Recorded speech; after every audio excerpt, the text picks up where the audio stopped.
조갑제TV 시청자 여러분 안녕하십니까? 저는 조갑제닷컴의 조세별입니다. 2025년 10월 22일 오전 11시입니다. 지난 20일 이재명 정부는 의대 2,000명 증원으로 촉발된 의료 대란이 1년 8개월 만에 종료되었다라고 선언했습니다. 지금까지 계속되어 온 보건의료 위기경보 심각 단계와 비상진료 체계를 해제함으로써 공식 종료를 선언한 것인데, 자, 그러면 과연 우리나라 의료체계가 정상화된 것일까요? 저는 오히려 그 반대인 것 같습니다. 지역의료, 필수의료는 회복이 어려울 정도로 망가진 것으로 보이고, 더 심각한 것은 의료계에 남긴 냉소와 불신이죠. 국민 생명을 지키는, 국민 생명을 살리는 의사를 악마화한 대가를 앞으로 우리 국민들이 치를 것 같다라는 안타까운 마음이 드는데, 자, 이 내용 좀 살펴보도록 하겠습니다. 자, 지난 17일 정은경 보건복지부 장관은 의료체계가 비교적 안정적으로 운영되고 있는 것으로 확인되고 있다면서 심각 단계를 20일 0시부로 해제한다라고 의료대란 공식 종료를 선언했습니다. 자, 그러면서 새 정부 출범 후에 의료계와 소통을 재개하면서 상호 협력했고 상당수 전공의가 복귀했다.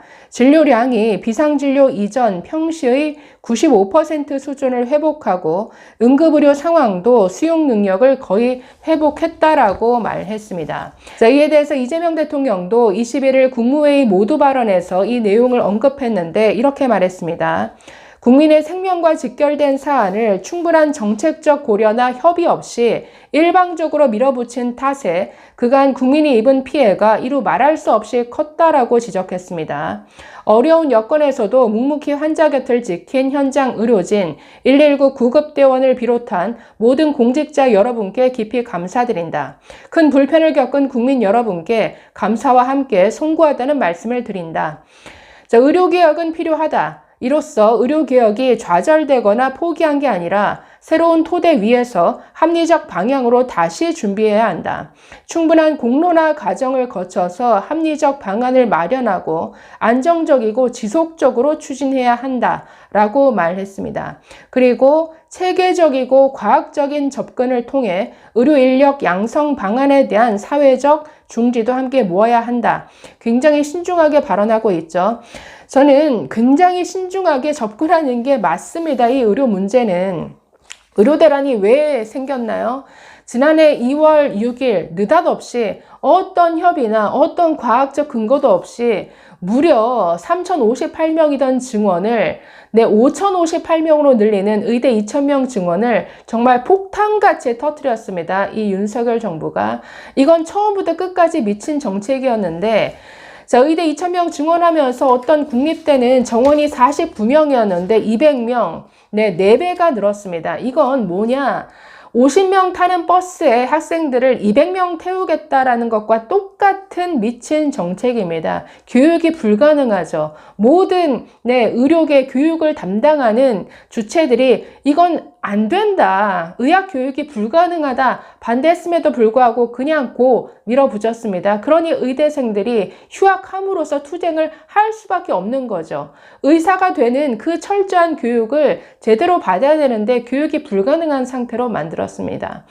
자, 전공의들은 어떻습니까? 의대 2,000명 뿐만 아니라 필수의료 패키지에 발표했는데 그 내용 하나하나 들여다보면 앞으로 의사들이 필수의료를 하면 망하겠구나 라는 메시지를 주기에 충분한 내용들이었다라는 거죠. 그러니 미래 의료 인력인 전공의들은 반발할 수밖에 없는 것이죠.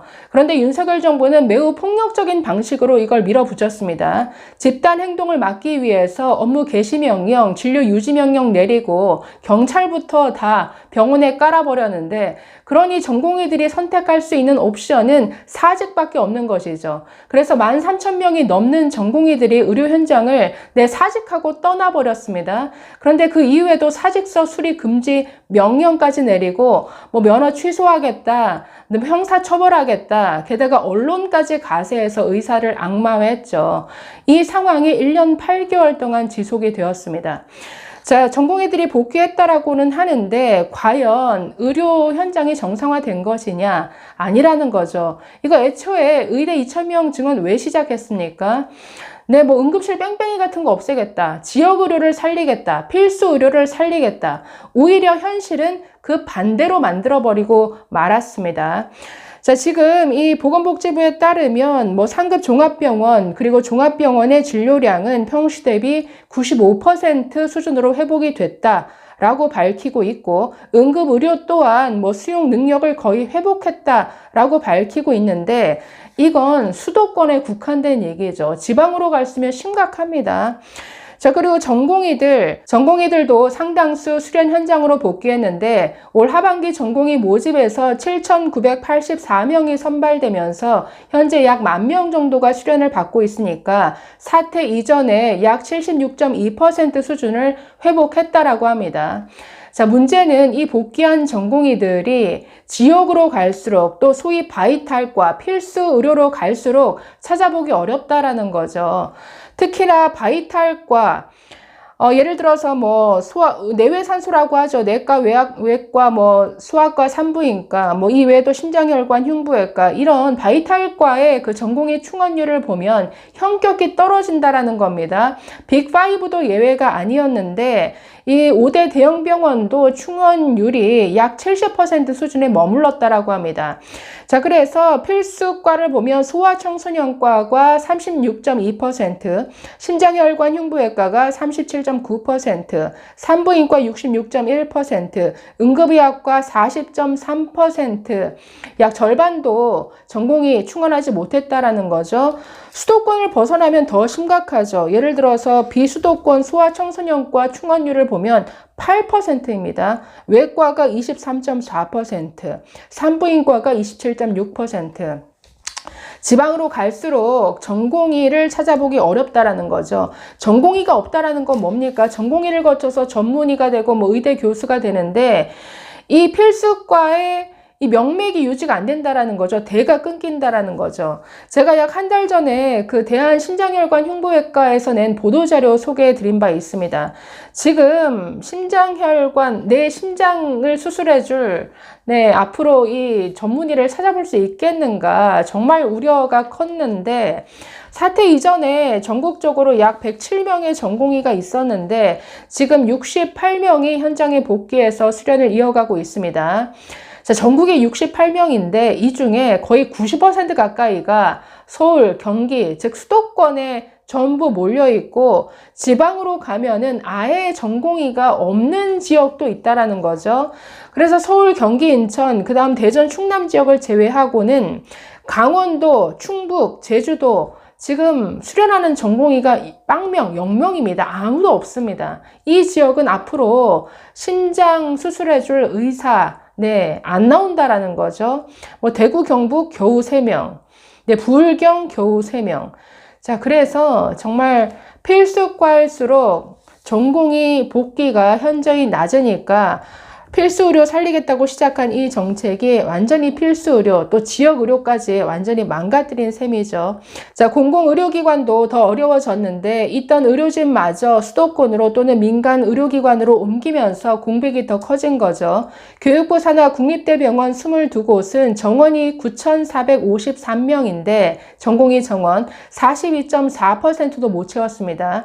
17개 시도에 1,590개 보건소 그리고 보건지소는 의사 최소 인원이 1,871명인데 29%, 30%가 비어 있습니다. 자, 그러니 지역의료, 필수의료 강화하려고 시작한 정책이 오히려 완전히 더 거꾸로 망가뜨려 놨다라는 거죠. 자, 그런데 지금 이 문제를 이재명 정부가 풀겠다면서 뭐 공공의대 얘기하고 지역의사제 얘기하는데 그런 문제로 풀릴 문제가 아니라는 거죠. 윤석열 정부도 지역의료, 필수의료 기피 문제를 의사수 늘리는 것으로 해결하려다가 지금 망한 것 아닙니까? 그건 절대 해법이 될 수 없다라는 것. 지역의료, 필수의료 왜 안 가려고 할까요? 의사들의 이기심 때문입니까? 아니죠. 왜 가봤자 돈도 못 벌고 의료 수가가 너무나 낮으니까 게다가 사법 리스크가 의사를 두렵게 만들죠. 기껏 사람 생명 살려놨더니 형사처벌 당하고 기껏 사람 생명 살리려고 최선을 다했는데 나중에 수억 원의 손해배상금 어떤 때려 맞고 이러면 누가 이 필수과에서 일하려고 하겠습니까? 이렇게 위험은 위험대로 높은 데서 힘들게 고생한들 제대로 돈도 못 벌면 여기 어떤 의사가 가려고 하죠? 이거 아무리 공공의대 만들고 지역의사제 만든다고 해서 될 문제가 아닙니다. 지금 매년 한 400억, 500억 네, 적자내는 성남, 분당 가면 성남의료원 있죠. 그 성남의료원에 어떤 의사가 가려고 합니까? 그리고 환자들도 안 가잖아요. 성남의료원을 옆에 뭐 몇 개를 더 만들들 누가 그 의료기관을 이용하냐는 거죠. 그 옆에 있는 분당 서울대 병원을 가지. 그러니 이렇게 환자도 의사도 기피하는 이런 공공의료기관 또는 뭐 공공의대 만들어서 문제 해결하려 한들 절대 해법이 될 수 없습니다. 자, 그래서 신중하게 접근해야 한다. 필수의료를 기피하는 근본적인 문제를 해결해 주지 않는 한 절대 해결될 문제가 아니라는 거. 두 번째는 지금 지역 필수의료 망가진 것도 문제인데 저는 그보다 더 가장 심각한 문제는 의료계에 남긴 상처인 것 같습니다. 불신과 냉소죠.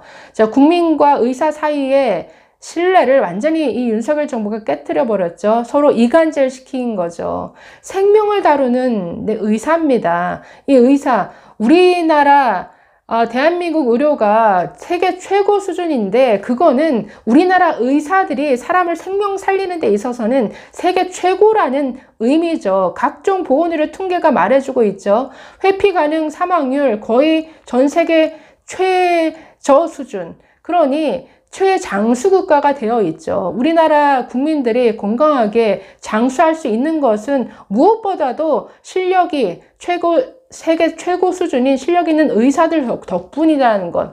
이런 의사들에 대한 어떤 국민의 신뢰가 바탕이 되어야 잘 굴러갈 텐데 완전히 정부가 나서서 이걸 이간질해 버렸죠. 의사를 악마화하는 데 앞장섰습니다. 이뿐 아니라 지난 1년 8개월의 의료 대란으로 의료계 구성원들 사이에도 거의 불신하게 만들었다라는 거죠. 스승과 제자 사이에 불신의 골을 만들고 의사와 환자 사이에 또 동료와 동료 사이에 지금 그 전공의 공백을 메웠던 PA 간호사의 역할과 어떤 할 수 있는 일을 어디까지 그 경계를 정할 것인가 이 문제를 가지고도 앞으로 갈등이 계속될 것 같은데 이런 구성원들 사이에 이런 불신을 만들어 놓은 건 이건 정말 서로가 서로를 불신하면 피해보는 건 국민이죠.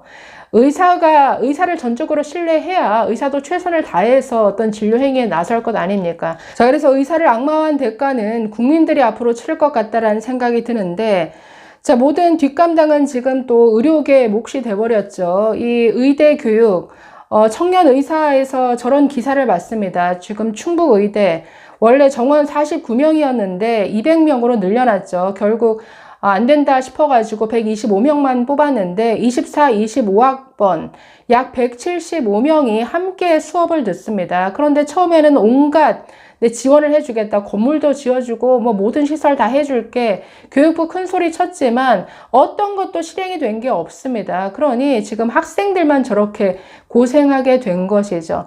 뒷감당은 의료계 현장의 몫이라는 거죠. 앞으로 어떤 의료 정책을 추진하는 데 있어서 현장을 가장 잘 아는 의료계의 어떤 의견을 더욱더 경청해서 일을 진행시켜 나가야 될 것 같다라는 생각이 듭니다. 자, 그래서 1년 8개월 만에 의료 대란 공식 종료 선언은 되었지만 여전히 이 의료 대란이 남긴 상처는 너무나 크고 이거를 수습해 나가기까지 갈 길은 너무나 멀다라는 생각이 드네요. 감사합니다.